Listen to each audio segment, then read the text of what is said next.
Bonjour à tous. Merci à l'organisation marocaine de m'avoir invité. C'est toujours un plaisir. J'adore le Maroc. Mes parents sont de là-bas, donc c'est toujours un grand plaisir de participer à ces réunions, même si c'est pas en présentiel.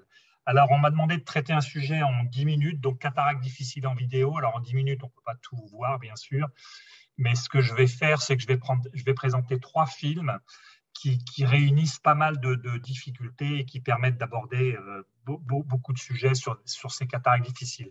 Alors, juste un petit mot avant de voir les vidéos.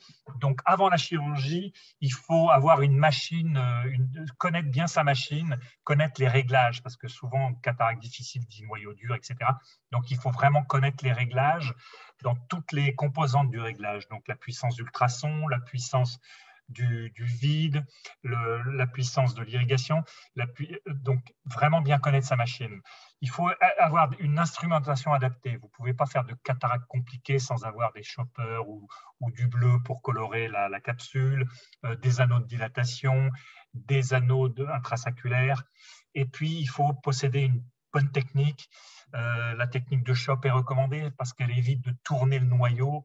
Et vous allez voir que souvent, dans les cataractes difficiles, il ne faut pas trop tourner le noyau. Alors, et puis il faut savoir faire une extra ou une intracapsulaire, il faut savoir convertir pendant l'opération. Quand elle n'est pas possible, vous convertissez.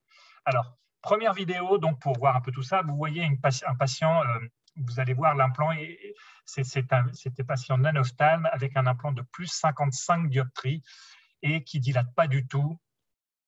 Avec 2 IP, donc une chambre antérieure très étroite. Donc là, déjà là, je demande une anesthésie générale. Donc, première chose, anesthésie générale dans ces cas-là.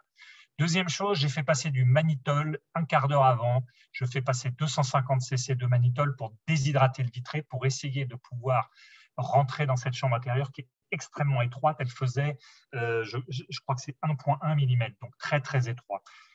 Quand la chambre antérieure est inférieure à 2 mm, méfiez-vous parce que ça devient des cataractes compliquées. Je vous montre donc la vidéo telle que l'opération s'est passée. Alors, vous allez voir donc une incision tunnelisée pour que l'iris ne sorte pas.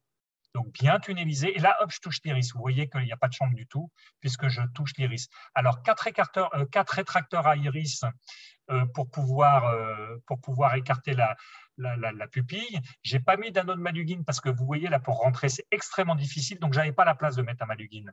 Donc, vous avez vu le bleu, donc le bleu pour colorer la capsule et les techniques, donc pour creuser, donc avec un matériel adapté. Donc, vous creusez et vous évitez de tourner le noyau.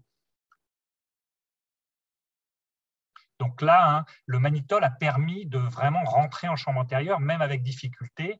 Mais alors, toujours mettre un anneau sur ces sacs qui sont complètement fragiles parce que les zonules sont très fragiles. Alors, vous voyez un implant de 55 dioptries, donc un très, très gros implant. Donc, plus l'œil est petit, plus l'implant est gros. Et donc, vous mettez l'implant. Et grâce vraiment au mannitol et l'anesthésie générale, vous avez pu faire votre phaco sans trop de problème. Mise en place d'un point, normalement, je ne mets pas de point, mais là, je mets toujours un point sur une chambre antérieure à 1,1 mm, parce que si vous ne mettez pas de point et que la chambre se vide, vous risquez de passer en glaucome malin. Voilà, pour une première cataracte, alors je suis obligé malheureusement de couper le film, on n'a pas tout montré, mais ça permet d'aborder ce sujet des nanophtalmies et des pupilles qui ne dilatent pas avec des rétracteurs à iris, la mise en place d'un anneau intrasaculaire, donc on a vu plusieurs aspects d'une cataracte difficile. Alors, autre cataracte très difficile, un Marfan. Donc, vous voyez, le cristallin est très subluxé. Et puis, c'était une patiente de 22 ans, donc myope, astigmate. Pas astigmate parce que le cristallin est luxé, un astigmatisme kératométrique. Donc, c'est pour ça que j'ai mis 2 points de marquage. Donc, le but est d'essayer de faire la phaco et de ne pas faire une intra, de ne pas faire une grande incision. C'était une patiente jeune, donc j'avais envie de faire la phaco, de conserver le sac et de mettre un implant torique dans le sac. C'était le but que je m'étais fixé. Mais après, j'avais dit à la patiente, si je n'y arrive pas, on mettra un artisan. Enfin, on fera ce qu'on peut, quoi. Donc, je vous montre la cataracte, comment elle se passe. Alors, j'essaye de faire un feintôt laser pour aider le capsulorhexis, parce que le capsulorhexis, dans ces cas-là, est très difficile. Mais c'était impossible. J'avais une double image, donc impossible de faire un capsulorhexis par feintôt laser sur ce cas. Donc là, le Finto, il m'a servi à rien. Donc, j'ai repris le film et enfin, j'ai repris la cataracte. Et donc, déjà, pour faire le capsulorhexis très difficile, avec une pince à rhexis, vous n'y arrivez pas, donc vous êtes obligé de percer le sac, mais le sac, il n'est pas tendu. Donc, alors, vous faites déjà la moitié du capsulorhexis et vous mettez des rétracteurs à capsules qui vont vous permettre de rentrer dans le sac et qui vont vous permettre de recentrer un peu le cristallin. Donc, c'est des rétracteurs à capsules. Il faut savoir être équipé de ces rétracteurs à capsules qui vont recentrer le cristallin.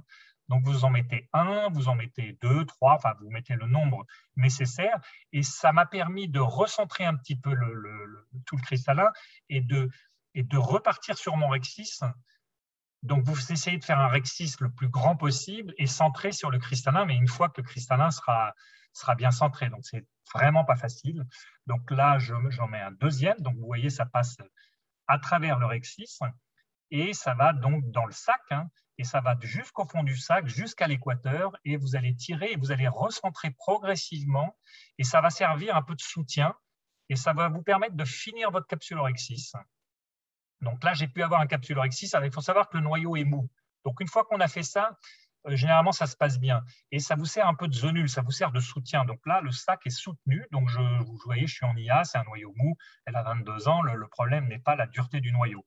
Et vous enlevez donc toutes les masses progressivement. Donc là, j'ai pu tout enlever. Donc, on voit bien le sac. Et là, donc, vous avez plusieurs solutions. Soit vous enlevez carrément tout le sac et vous mettez un artisan, par exemple, ou un implant type Carleval, donc assez nouveau, qui est une bonne solution, puisque surtout qu'il existe des Carleval toriques. Mais moi, j'ai choisi une autre solution, donc d'essayer de conserver le sac. Vous remarquerez que j'ai toujours pas de vitré. Et donc là, je mets un anneau, c'est un Sioni-Morcher. C'est un anneau qu'on va mettre dans le sac, qui va donc retendre le sac, mais vous avez vu que j'ai passé à travers une petite eyelet, j'ai passé un Prolène 10-0, ce qui va vous permettre de suturer le sac à la sclère. Donc, non seulement vous retendez le sac, vous le recentrez, mais en plus, vous devez le suturer à la sclère, parce que si vous ne le suturez pas à la sclère, de toute façon, ça ne sera pas possible. La preuve, l'anneau est dans le sac et on voit que le sac est toujours décentré. Donc, la subluxation est tellement importante que l'anneau ne suffit pas. Il faut un anneau pour retendre le sac et un anneau suturable à la sclère pour retendre et recentrer tout le sac. Donc, vous passez votre Prolène doublement monté et puis, donc, vous allez suturer cet anneau à la sclère et ça va recentrer le sac. Regardez, voilà, le sac se recentre et ça vous permet de mettre, voilà, le sac se recentre progressivement et vous allez pouvoir mettre l'implant, c'est un implant torique, dans le sac. Elle avait plus 4 ou plus 7 dioptries d'astigmatisme, donc c'était quand même important d'essayer de corriger. Et c'est une dame, donc j'ai fait le deuxième œil. Donc attention quand vous mobilisez l'implant, puisque le sac est quand même assez fragile. Mais ça a très bien marché, j'ai fait le deuxième œil, c'est une patiente que je suis et bien sûr qu'elle est bien sûr ravie. Je lui ai mis moins 1,5 comme réfraction parce qu'elle était myope et je voulais garder une petite myopie. Et vous voyez, l'implant est parfaitement bien centré avec un implant dans le sac, pas de vitré et un implant torique. Donc ça, ça vous illustre ces facos un peu difficiles. Voilà, l'implant est bien centré, c'est un implant torique. Ça vous illustre ces facos difficiles, donc toujours pareil avec plusieurs cas de figure. Alors, troisième cas, j'espère que je ne déborde pas. Donc, troisième cas, pareil, faco difficile. Donc, un traumatisme important, c'est un patient jeune. Il avait 22-25 ans.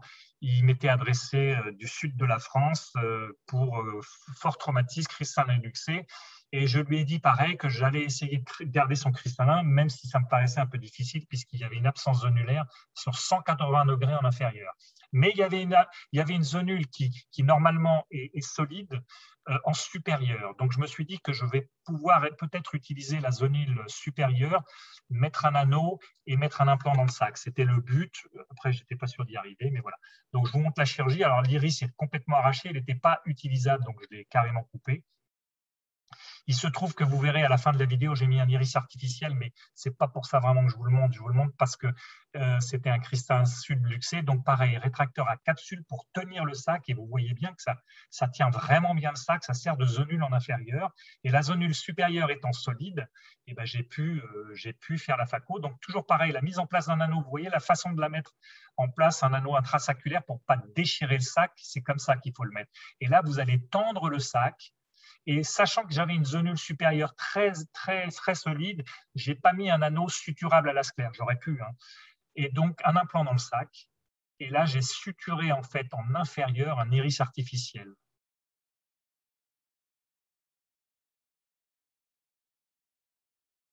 Bon, ça, je vous dis, c'est en plus. Mais pour vous dire qu'on peut faire des choses quand même sur des phacos difficiles très importantes. Alors, pareil, j'ai demandé une anesthésie générale. Pour avoir un silence, enfin un calme intraoculaire, parce que c'est des phacos difficiles. C'est les seuls cas au moins où je demande une anesthésie générale pour une phaco. Et voilà, avec 2 points. Et l'aspect esthétique était excellent. C'est un patient que je suis toujours et qui est bien sûr ravi de l'aspect esthétique parce que vous allez voir, c'est vraiment bluffant.